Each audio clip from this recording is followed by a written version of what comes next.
acompaña Nadia Rodríguez Ortiz. Entonces la idea es la siguiente: ella primero nos va a hacer una presentación, se va a lucir aquí platicándonos de su trabajo. Después pues ya le haremos algunas preguntas difíciles. Luego ya les pedimos que salgan un momento, deliberamos y damos la calificación que se merezca. De acuerdo a eso, pues la bucheamos, pues yo creo que empezaremos con las micrófonos. Bienvenidos. El nombre de mi tesis es Efecto de las habilidades sociales en el entrenamiento a la adherencia a la dieta de pacientes diabéticos. ¿Okay? La diabetes representa un problema social en México. Es incluso denominada desde el 2013 como una epidemia. Y es que de acuerdo a los datos de la última encuesta nacional de salud y nutrición, el 9.4% de la población en México vive con diabetes. Esto significa 6.6 millones de personas con la enfermedad. Sin embargo, hay estudios que dicen que pueden ser el doble debido a los diabéticos que desconocían su condición. Las defunciones por diabetes se concentran en la diabetes tipo 2. Alguien que vive con diabetes, su esperanza de vida se reduce de 5 a 10 años. Salvador definió a la diabetes como una alteración del metabolismo crónico degenerativa y no transmisible que impide la normal utilización de grasas, azúcares y proteínas, debido a que el páncreas no produce suficiente insulina o esta no puede metabolizarse de un modo eficaz. Esto condiciona los niveles de glucosa en sangre y haciendo al individuo más propenso a complicaciones vasculares. Hay 3 tipos de diabetes, pero todas comparten la definición que acabo de brindarles. Debe existir un balance entre la glucosa en el cuerpo y la insulina necesaria para metabolizarla. Sin embargo, en la diabetes tipo 1 se debe a una falta de tratamiento forzosamente requiera de la administración de insulina. En el caso de la diabetes gestacional, es inducida durante el embarazo y se requiere, si la persona altera su dieta o tiene factores disposicionales, puede evolucionar a diabetes tipo 2. Particularmente la diabetes tipo 2 es una dificultad de la insulina para actuar en los tejidos. En estados precoces, el cuerpo compensa esta situación segregando mayor insulina, pero en estados precoces la reserva se va acabando, por lo que es necesario forzosamente administrar insulina. Como ya les había dicho, este tipo de diabetes, la diabetes tipo 2, es la que más muertes representa a nivel diabetes. E irónicamente, su tratamiento depende en mayor medida de las acciones que debe tomar el individuo para su tratamiento. Como les decía, debe existir un balance entre la glucosa en el cuerpo y la insulina necesaria para metabolizarla. Para eso hay varias vías de tratamiento. En el caso del trasplante de páncreas, es una solución. Sin embargo, hay diversas complicaciones aquí en México, desde la donación del órgano, los riesgos de la cirugía y la compatibilidad del órgano con el cuerpo. Entonces, no parece ser una opción muy viable. En el caso de estimular la secreción del páncreas y la administración de insulina, también es una buena solución. Sin embargo, si la persona altera su dieta, no se toma algún medicamento o come después de su hora, los niveles de glucosa pueden bajar a tal nivel que puede morir durante la noche. Una vez que es diagnosticada la diabetes tipo 2, generalmente se le indican medicamentos para reducir sus niveles de glucosa. Y a pesar de todos estos tratamientos, todos, sin excepción, requieren de un régimen alimenticio, ya que el consumo de alimento es el que regula en gran medida los niveles de glucosa en sangre. Ustedes se preguntarán, ¿qué diablos tiene que ver la psicología en todo esto? Bueno, finalmente he visto la adherencia a un plan alimenticio o la adherencia a la dieta como comportamiento, y ahí es donde entramos los psicólogos. La psicología interfiere en aspectos relacionados a la salud basándose en teorías y técnicas para la prevención, curación o rehabilitación de estados de salud. Desde la psicología se han creado modelos que tratan de explicar cómo lo psicológico se relaciona con la salud o la enfermedad. Sin embargo, no hay claridad respecto a la naturaleza de las propuestas, ya que no surgen de ningún marco teórico en particular. Por eso eso mismo, los resultados de las investigaciones no apuntan a una sola dirección y los factores que se consideran influyentes o determinantes son de todo tipo y de diversa naturaleza. El modelo de la salud propuesto por Rivers en 1990 es una aproximación naturalista que niega la manera de conceptualizar de los otros modelos. Es decir, en este modelo no hay eventos subyacentes a la conducta. El modelo tiene ventajas que lo hacen sobresalir de los demás. Tiene claramente definidos sus conceptos al surgir de la teoría interconductual. También delimita la dimensión psicológica en este proceso, que es el comportamiento. Además, es un modelo de interfase que vincula la teoría abstracta con el campo aplicado a la salud. Y también permite definir en qué parte centramos la intervención y qué nivel de prevención estamos realizando. El modelo de la salud es complejo y explicarlo rebasa los límites de esta presentación. Sin embargo, en términos generales y de manera muy resumida, considera la salud o la enfermedad como efecto de un proceso. Este proceso inicia en la historia interactiva del individuo. En el caso de la diabetes, que es una patología biológica, es producto de un sistema biológico vulnerado aunado con comportamientos de riesgo. Esta vulnerabilidad biológica y comportamientos de riesgo es resultado a su vez de una constante modulación biológica por las contingencias y de que el individuo interactúe competentemente en esas contingencias. Una vez que es detectada una enfermedad, se requiere que el individuo tome acciones para el tratamiento de su enfermedad. En el caso de la diabetes y de la enfermedad es conducta asociada a patología biológica, pero en la diabetes es el seguimiento de un régimen alimenticio.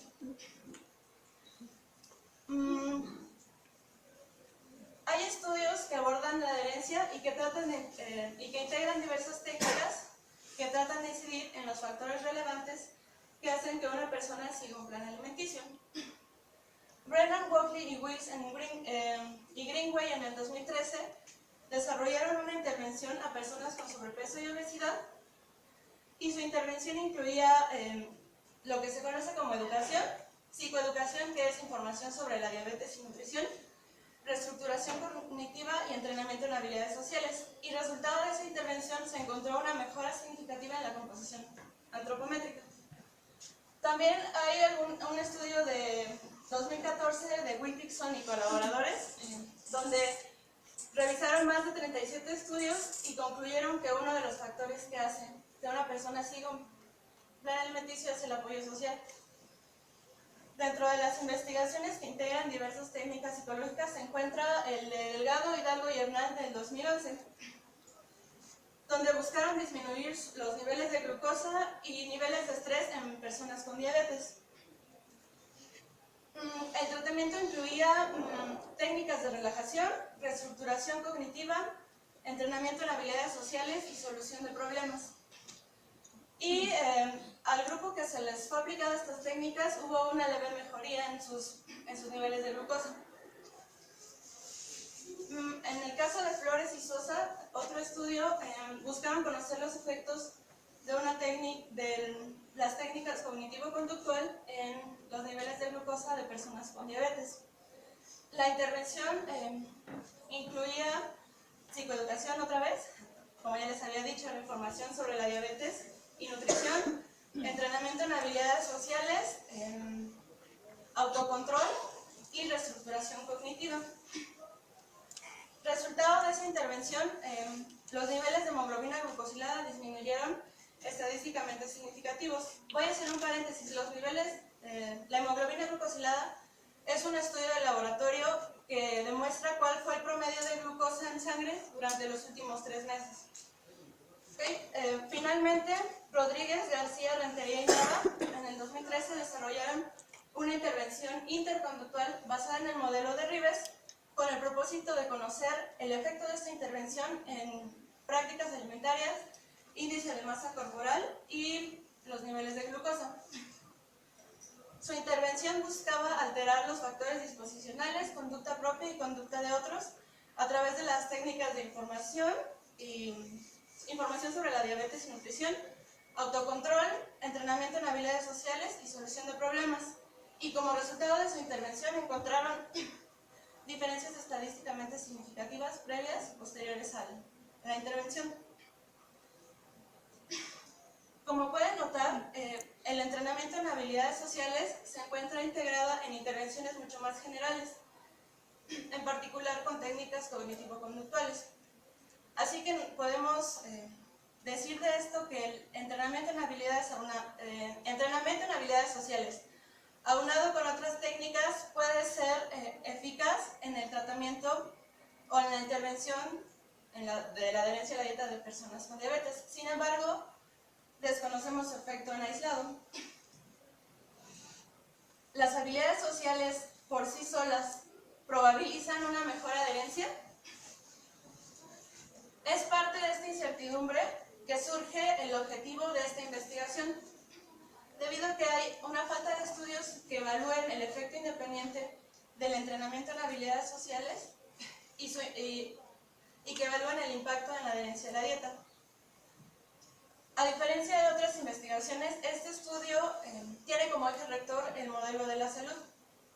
Es decir, a pesar de que el entrenamiento en habilidades sociales se encuentra dentro de las técnicas cognitivo-conductuales, está elegida con criterios funcionales. Es decir, no se entrenan todas las habilidades sociales, sino aquellas que son pertinentes para cambiar la conducta de los que interfieren con la dieta de los pacientes. Además, también, como hemos visto, el entorno social es abordado como apoyo social en el mantenimiento y adherencia al plan alimenticio. Por lo tanto, el objetivo de esta investigación fue evaluar el efecto del entrenamiento en habilidades sociales en la adherencia a la dieta de pacientes diabéticos. En este estudio participaron 48 personas con diabetes mellitus en un rango de 44 a 77 años de edad. También fueron admitidos personas que tenían alto riesgo de padecer, decían que eran prediabéticos, aunque esa categoría ya no existe actualmente. También, si tenían indicados algún medicamento, este no fue suspendido durante el estudio. Como variable objetiva de adherencia a la dieta se utilizaron medidas antropométricas: cintura, peso corporal, cadera, índice de masa corporal y los niveles de glucosa en sangre medidos con glucómetro. Como variable comparativa de las habilidades sociales se utilizó el instrumento de habilidades de caballo, con algunas pequeñas modificaciones. Este estudio se encuentra integrado en un proyecto más general en donde se entrenaron a las personas en distintas habilidades: información sobre la diabetes y nutrición, autocontrol, habilidades sociales y solución de problemas. Para aislar el efecto de cada una de estas técnicas, se utilizó el diseño contrabalanceado de tal manera que la secuencia de las técnicas quedó de 4 maneras diferentes, pero se les hizo una modificación haciendo una medición antes y después de cada técnica. La manera de proceder específicamente de este estudio fue hacer promoción en distintos sitios de concurrencia y centros de salud a personas, a invitarlos al taller en general. Una vez que se reunió un número suficiente de personas, se asignaron a cada grupo y se establecieron las fechas de inicio y fin. Después se hacía una medición antropométrica previa al taller de todas las medidas y se aplicaban los instrumentos. Después, dependiendo de cada grupo en el que se encontraban, era la secuencia en la que estaban. Y finalmente se hacía una medición post-test. Particularmente en el módulo de habilidades sociales se utilizaron videos didácticos que trataban de explicar de manera didáctica, válgase la redundancia, 3 modalidades de comportamiento: asertivo, agresivo y pasivo. Después, a través de modelamiento, se les pedía que nos modelaran las situaciones típicas que deben enfrentar para seguir su dieta. Después se les instruía en procedimientos particulares para negarse, afrontar críticas y hacer peticiones. La estrategia disco rayado, banco de niebla y la estrategia DESC, describir, expresar, solicitar y consecuentar. Después, a través de juego de roles, se les pedía que ensayaran las situaciones, cómo las hacían previamente y cómo las podían hacer ahora con los procedimientos aprendidos. Su desempeño era retroalimentado por los psicólogos y los integrantes del grupo, felicitándolos cuando lo hacían bien y cuando no, pues les decían qué aspectos podían mejorar. Después, se les recomendaba que hicieran esto en situaciones cotidianas. Como ven, pues se tomaron medidas antes y después del taller para analizar las diferencias. El entrenamiento en habilidades sociales duró en promedio de 2 a 3 sesiones semanales de 2 horas.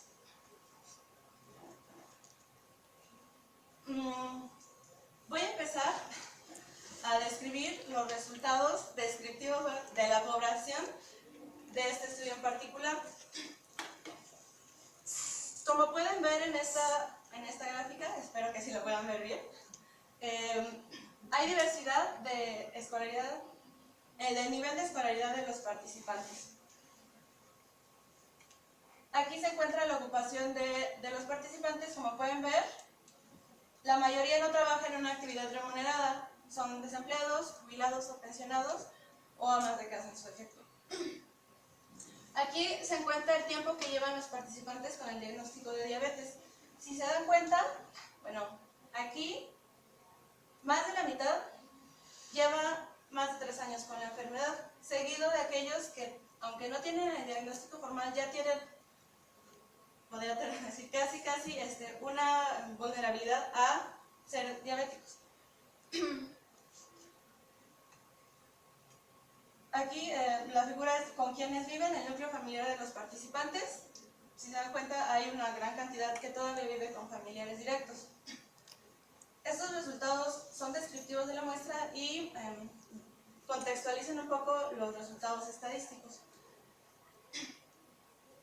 Con los datos obtenidos de las medidas antropométricas, cintura, cadera, peso, IMC y niveles de glucosa, antes y después del taller, se realizó la prueba estadística Wilcoxon para determinar si hay diferencias estadísticamente significativas entre estos dos datos.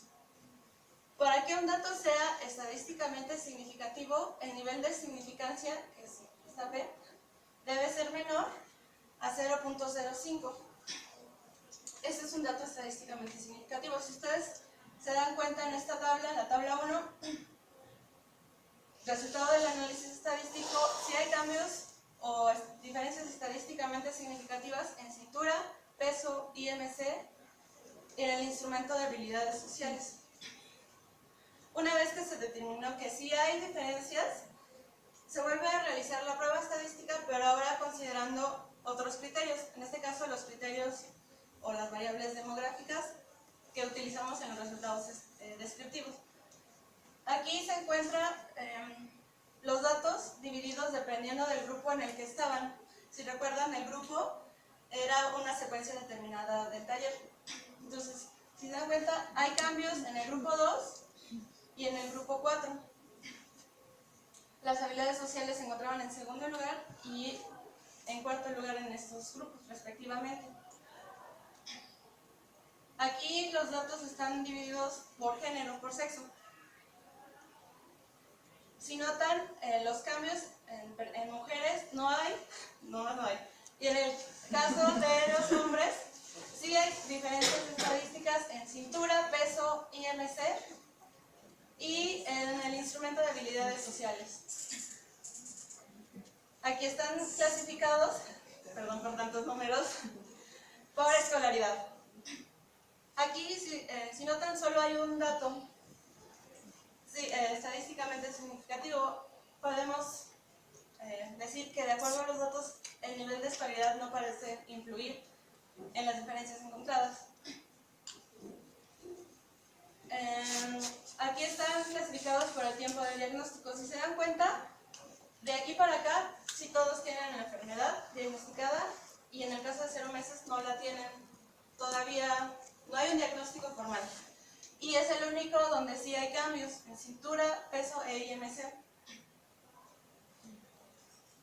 Finalmente, aquí están clasificados los datos por el núcleo familiar de los participantes. Solo hay cambios estadísticamente significativos en cintura, peso, IMC y en el instrumento de habilidades sociales, seguido un solo dato de los que viven con pareja. Parece que, pues sí, con quien vive sí tiene que ver.